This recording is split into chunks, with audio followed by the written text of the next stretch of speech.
नमस्कार दोस्तों, सफलता सुविधा चैनल में आप सभी का स्वागत है। और आज जो टॉपिक हम डिस्कस करने वाले हैं वो है सेक्शन 5। तो सबसे इंपॉर्टेंट चीज जो सेक्शन 5 के बारे में है कि सेक्शन 5 से लेकर 55 तक का ये जो प्रोविजन है ये जनरली बात करता है सुसंगत तथ्यों के बारे में, रेलेवेंट फैक्ट के बारे में, कि कौन से फैक्ट्स, कौन से तथ्य किसी मामले में रेलेवेंट है। ओके, अब रेलेवेंसी की जो परिभाषा हमने देखी थी सेक्शन 3 में इंटरप्रिटेशन क्लॉज में कि रेलेवेंसी मानी जाएगी एक तथ्य दूसरे तथ्य से रेलेवेंट माना जाता है जब वो कहीं ना कहीं एविडेंस एक्ट के प्रोविजन में रेलेवेंट बताया गया है। तो अब एविडेंस एक्ट के कौन से प्रोविजन है, तो एविडेंस एक्ट का जो सेक्शन 5 to 55 है ये रेलेवेंसी से डील करता है। तो इस प्रकार से यहाँ की जो प्रोविजन है वो रेलेवेंसी की बात करते हैं।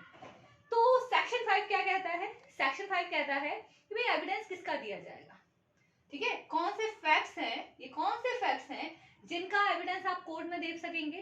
तो पहली चीज और जो सबसे महत्वपूर्ण बात है, जो सबसे पहली चीज आपको याद रखनी है कि एविडेंस दिया जा सकता है फैक्ट का, ठीक है। आपको कोर्ट में जब प्लीडिंग प्रस्तुत की जाती है तो उसमें फैक्ट का वर्णन होता है, हम लॉ नहीं लिखते, उसमें हम बताते हैं कि फैक्ट्स क्या क्या है। तो पहली और महत्वपूर्ण चीज, कोर्ट में साबित किए जाते हैं तथ्य। ओके, वो तथ्य जिन्हें एक पार्टी कहती है कि भाई ये चीज एग्जिस्ट करती है, दूसरी पार्टी उसे डिनाई करती है, एक अफर्म करती है, दूसरी डिनाई करती है, उन फैक्ट्स को आप कोर्ट में प्रस्तुत करते हैं।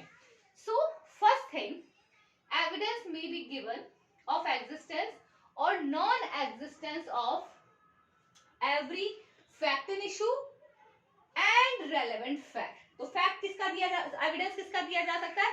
एविडेंस दिया जा सकता है सीधा सीधा किसी फैक्ट इन इशू का या रेलेवेंट फैक्ट्स का, ठीक है। उसके बारे में क्या क्या साबित किया जाएगा कि भाई ये फैक्ट इन इशू या तो एग्जिस्ट करता है या एग्जिस्ट नहीं करता है, या नॉन एग्जिस्टेंस की बात कर रहे हैं हम। रेलेवेंट फैक्ट एग्जिस्ट करता है या एग्जिस्ट नहीं करता है, उन चीजों का आप कोर्ट में एविडेंस दे सकते हैं। तो इसका मतलब ये है कि जो भी ओरल या डॉक्यूमेंट्री एविडेंसेस कोर्ट में प्रोड्यूस किए जाएंगे वो रेलेवेंट फैक्ट्स या फैक्ट इन इशू से जुड़े हुए होंगे।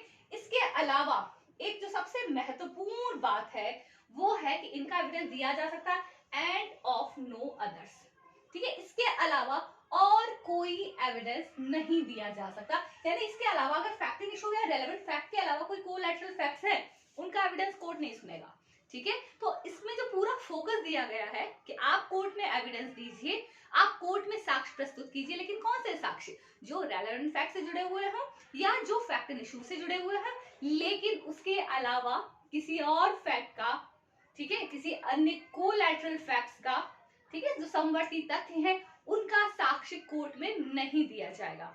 अब हम डिस्कस करेंगे एक मैगजीन जो कहीं ना कहीं सेक्शन 5 से डील करती है, और ये लैटिन मैगजीन है फाल्सेस इन उनो फाल्सेस इन ओमनिबस।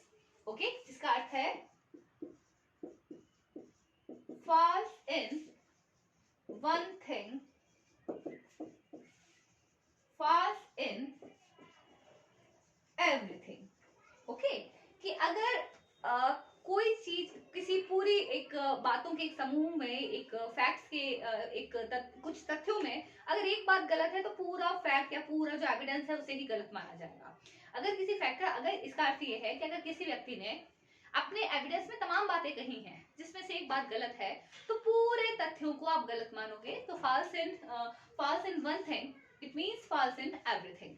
तो ये एक कभी लॉ कोर्ट्स की एक काफी मान्य एक मैगजीन हुआ करती थी कि जिस पर कोर्ट रिलाई करते थे कि अगर एक व्यक्ति ने बहुत सारी बातों में से कोई एक बात झूठ कही है तो पूरे उसके द्वारा दिया गया जो टोटल एविडेंस है उसे गलत मान लिया जाता था। लेकिन अगर हम वर्तमान की बात करें, अगर हम आज की बात करें, तो this is not a very famous saying, ये बहुत ज्यादा फेमस नहीं है, क्योंकि कोर्ट का काम है कि तमाम तथ्यों में से, तमाम सबूतों में से, तमाम एविडेंसेस में से, साक्ष्यों में से, ठीक है, सत्य को झूठ से अलग करना। यही बेसिक रोल है कोर्ट का कि व्यक्ति ने बहुत सारी बातें कही हैं, उसमें से हो सकता है कुछ बातें इररिलेवेंट हो जिन्हें कोर्ट कंसीडर ना करे।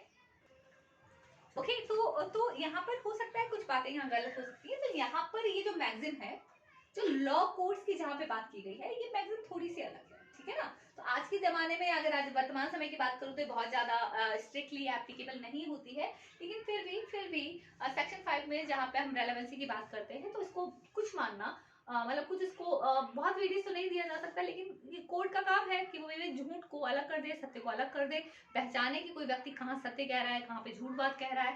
ठीक है, तो ये कैसा होगा कि it depends on the chain of the circumstances, जहाँ पे हम समस्त सर्कमस्टांसेस को, परिस्थितियों को एक साथ देखें, वहां पर ये ऐसा माना जाएगा। चलिए, ये भी ठीक है कि जब ये वाली बात हमने कही। अब उसके बाद आता है, अब जहां पे क्वेश्चन आता है कि हम 5 से लेकर 55 तक हम रेलेवेंसी की बात कर रहे हैं। Section 5 to 55 we are talking about relevancy.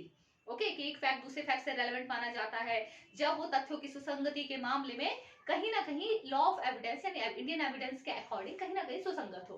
Okay, अब सुसंगतता एक तथ्य है, एक बात है, या एक इंपॉर्टेंट कंसेप्ट है, और दूसरी तरफ है एडमिसिबिलिटी। अब दो चीजें हमारे सामने हैं कि रेलेवेंसी, कि क्या चीज रेलेवेंट है और क्या चीज एडमिसिबल है। तो यहाँ आपको ये समझना होगा, कोई चीज जो रेलेवेंट है ना, वो रेलेवेंट में मतलब है जितने भी जुड़े हुए, ठीक है ना, जो भी कोलैटरल जो फैक्ट्स आते हैं जो किसी घटना से जुड़े हुए हैं, बहुत सारी चीजें हो सकती हैं जो कहीं ना कहीं किसी घटना से जुड़ी हुई हो, लेकिन कोर्ट हर घटना को उस मैटर में फैक्ट इशू या रेलेवेंट फैक्ट से कनेक्ट करके देखे जरूरी नहीं है। ठीक है, तो एडमिसिबिलिटी मतलब रेलेवेंसी दो प्रकार की हो सकती है। एक होती है लॉजिकल रेलेवेंसी, कि जहां पर हम तर्क देते हैं कि भाई ये चीज इस तरीके से अप्लाई होगी, लेकिन उसी तरीके से दूसरी तरफ आप देखेंगे एक होती है लीगल रेलेवेंसी। लॉ में ये लिखा है कि कोर्ट इसे मानेगा। ठीक है, जो रेलेवेंसी लॉ में दिखाई गई है, किस तरीके से, एक छोटा सा एग्जांपल देखिए कि जैसे अगर कन्फेशन किया जाता है, ठीक है, संस्वीकृति की जाती है कि हाँ मैंने अपराध किया है, कि I have committed murder of a, ठीक है, मैंने इस चीज की संस्वीकृति मैंने पुलिस ऑफिसर से की। रेलेवेंट है कि भाई रचना ने एक पुलिस ऑफिसर से कहा है कि she has committed a crime. Okay, उसने एक अपराध किया है, उसने एक मर्डर किया है, उसने पुलिस वाले से किया है। लेकिन जब आप इंडियन एविडेंस एक्ट के प्रोविजन देखेंगे तो ये सिर्फ लॉजिकल रेलेवेंसी है, कोर्ट इसे कंसीडर नहीं करेगा, इसलिए ये एडमिसिबल नहीं है। ओके, तो इन चीजों को समझिएगा। रेलेवेंसी को आप दो प्रकारों में बांट सकते हैं। पहला हो गया लॉजिकल रेलेवेंसी, लीगल रेलेवेंसी।